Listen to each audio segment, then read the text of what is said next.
Salut les gars et bienvenue pour un nouvel épisode où je vais vous raconter toute la vérité en 10 minutes par rapport à mon parcours, par rapport à mon choix de formation, de carrière et c'est parti.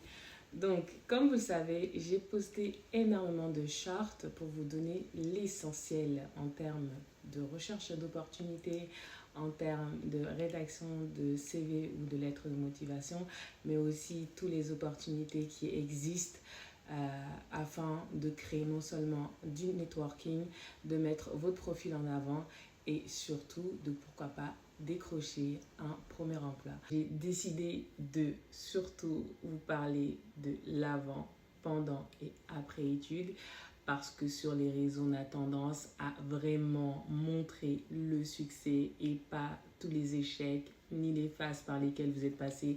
Donc là en fait j'ai envie de montrer les périodes où j'ai vraiment galéré à trouver des opportunités. Si tu te retrouves dans tout ce que je suis en train de décrire, like, commente et assieds-toi. Je vais commencer par vous parler du choix de carrière. Alors, c'est vrai que quand on arrive après le bac, on est complètement perdu parce que on ne sait pas ce qu'on veut faire et je vous mens pas que même après le bac plus 5, on ne sait toujours pas ce qu'on veut faire et c'est ok en fait. Donc moi ce que je peux conseiller aux personnes c'est vraiment chercher l'information, aller à des événements, aller à la rencontre de personnes, que ce soit sur LinkedIn ou d'autres sites.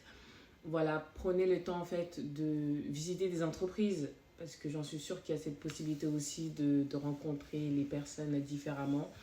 Voilà, moi c'est ce que je vous conseille pour pouvoir trouver enfin votre voie et surtout la documentation. La documentation, faites une recherche, une veille. Faites une veille sur le secteur. Voilà, mes conseils pour pouvoir savoir ce que vous voulez faire dans la vie. Et les gars, tout ce que je peux vous dire aussi, c'est tester. Tester. Ça ne vous plaît pas? Changez, allez voir ailleurs.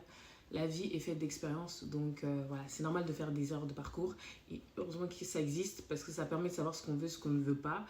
Et de enfin se diriger vers ce qu'on mérite d'avoir. Voilà. Là, je vais prendre un peu de temps sur le CV parce que j'ai fait un petit short sur le CV où j'expliquais que le CV, en fait, c'est une carte d'identité. Il faut vraiment être explicite.